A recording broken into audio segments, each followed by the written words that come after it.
ഔദ്യോഗിക സ്വാതന്ത്ര്യദിനാഘോഷ പരിപാടിയിൽ നിന്നും വന്ദേമാതരത്തെ ഒഴിവാക്കിയതിൽ തൃശൂരിലും ബി.ജെ.പി. പ്രതിഷേധമുണ്ടായി.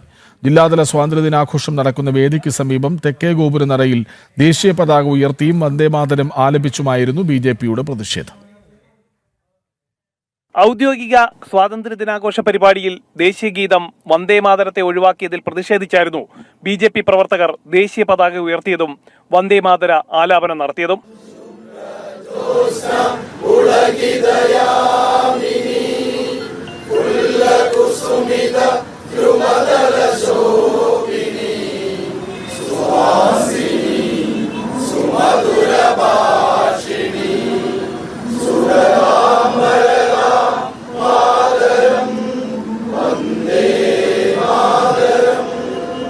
തൃശൂർ കോർപ്പറേഷന് മുന്നിൽ നിന്നും ബി.ജെ.പി. പ്രവർത്തകർ പ്രകടനമായാണ് വടക്കുംനാഥ ക്ഷേത്രത്തിന്റെ തെക്കേ ഗോപുരനടയിലേക്ക് എത്തിയത്.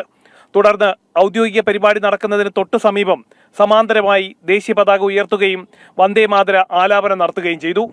കോൺഗ്രസിന്റെ ദേശവിരുദ്ധതയുടെ ഉദാഹരണമാണ് വന്ദേമാതരത്തെ അവഗണിച്ചതിലൂടെ പുറത്തായതെന്നും മുസ്ലിം ലീഗിന് കീഴ്പ്പെട്ടവരാണ് കേരളം ഭരിക്കുന്നതെന്നും ബി.ജെ.പി. സംസ്ഥാന ഉപാധ്യക്ഷൻ അഡ്വക്കേറ്റ് കെ അനീഷ് കുമാർ കുറ്റപ്പെടുത്തി. അങ്ങനെ രാജ്യത്തിന്റെ പാർലമെന്റ് തീരുമാനിച്ച ഒരു കാര്യം അവിടെ ഒരു വിയോജിപ്പും കൂടാതെ അത് പാസ്സാക്കാൻ സഹകരിച്ച കോൺഗ്രസ് ഭരിക്കുന്ന കേരളത്തിൽ ഈ കേരളത്തിൽ മാത്രം വന്ദേമാതര ഗാനം പാടുന്നില്ല എന്നുള്ളത് തീർത്തും അനാദരവാണ്. വന്ദേമാതര ഗാനത്തോടുള്ള അനാദരവ് മാത്രമല്ല, നമ്മുടെ പാർലമെന്റിനോടും നമ്മുടെ നിയമവ്യവസ്ഥയോടുമുള്ള അനാദരവും വെല്ലുവിളിയാണ് ഈ സംസ്ഥാന സർക്കാർ പുലർത്തിയിട്ടുള്ളത്. തൃശൂർ കോർപ്പറേഷനിലും ബി.ജെ.പി. കൗൺസിലർമാരുടെ നേതൃത്വത്തിൽ വന്ദേമാതര ആലാപനം നടത്തി. ജനം, തൃശൂർ.